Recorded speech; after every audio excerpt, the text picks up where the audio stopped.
Good afternoon. My name is Tom. I'm in Cape Coral, Florida, and today I'm going to be giving you some helpful hints on how to put in the TCC or the solenoid switch in the transmission on a 2001 Cadillac Deville.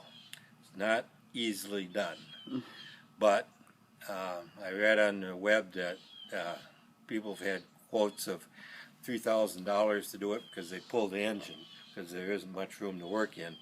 But it can be done without pulling the engine, and the part only costs about $30, so $30, 3,000, 30, 3,000. I did the 30. And here are some hints. First of all, you need a nice pad, maybe a blanket or something to lay on or kneel on when you're up working on the engine, because the part you want is right down in there, and you have to remove all this stuff. Now the first problem you're going to run into, there's a 21 millimeter bolt that is very hard to get off on the transmission brace, and there's not much work to work in there. So I moved the brake line a little bit, and then I cut a wrench in two, and I cut a little slot in that part there, and I could get in there and turn it. So, and also useful for putting the bolt back on. The next thing you'll find that the case only opens up about an inch, and that really isn't quite enough room to work with. So I did a couple things. One, I took a file and filed off part of a fin, a heat fin, to give myself another 1/4 inch, so I didn't file that much off. But then the next thing what you do is have somebody work in there and use a crowbar, and you can get almost 2 inches to work in, and that seemed to be enough. And of course you need a good flashlight to get down in there and see what you're doing.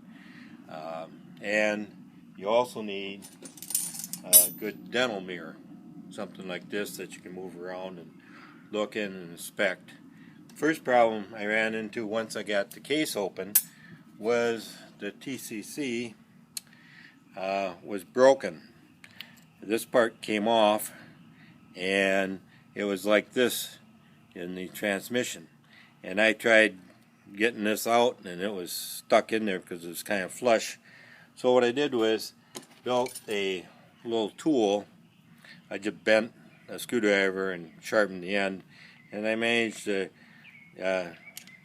get this end up here, and there's just a little bit of a lip right there.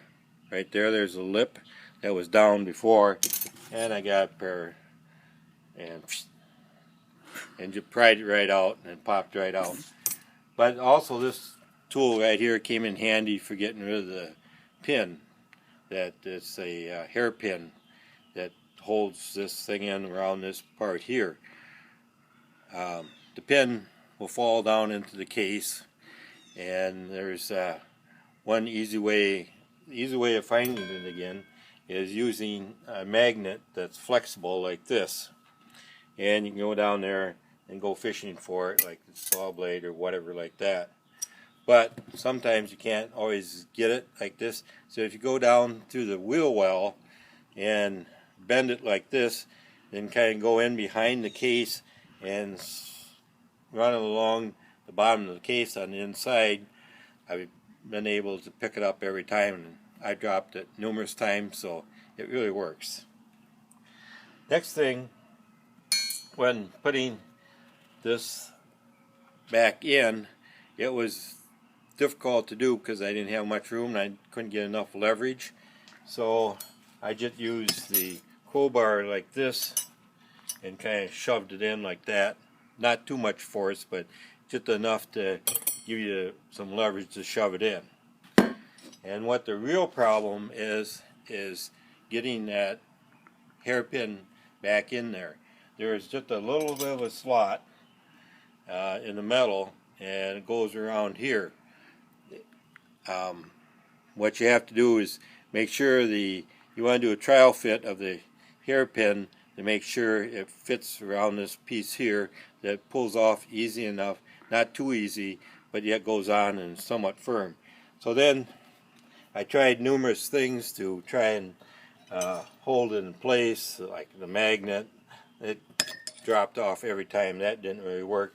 So what I did was took a Sawzall blade, and I had a couple of little test holes, and the one that worked the best was about this particular angle here.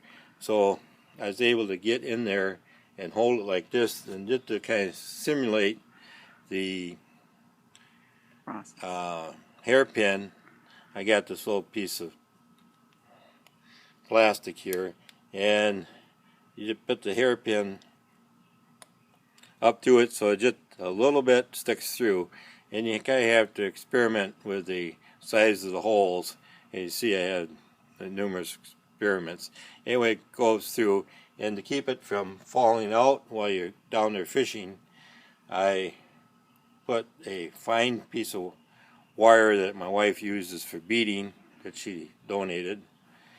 Then I just kind of wrapped it around the saw blade a few times like this, and put a little piece of duct tape in here to hold it in place. So now you get in there and see the mirror where the slot is, and you're working in down there, and then you finally get it into the slot. Then you have to push it in. Well, you can't get in there with your fingers, so I took another saw blade, and you notice that it's kind of bent. I tried different bends, like this one. I have numerous different bends I tried. Anyway, you just go ahead, and once you got in position, you force it in like that and push it in. Now, what happens is, if you pull this thing right away again, the thing will pop out again. That and usually doesn't make one happy. So you kind of push it in, and you kind of hold it, undo your duct tape, undo the wire, and then like that. Then while holding it in place, you pull the wire through, and then you just push on this one here, and then it'll pop off. The real one pops off quite easy then. So you have to be careful not to pull it off, and I did that and wasn't happy. So once you got in place, you kind of have to hold it there while backing this out and backing that. And that's all there is to it. In a couple days, you'll be done. I read on the internet some poor Joe was a week into it and still hadn't gotten that pin in place. So I decided to make this video and kind of help you out. So good luck.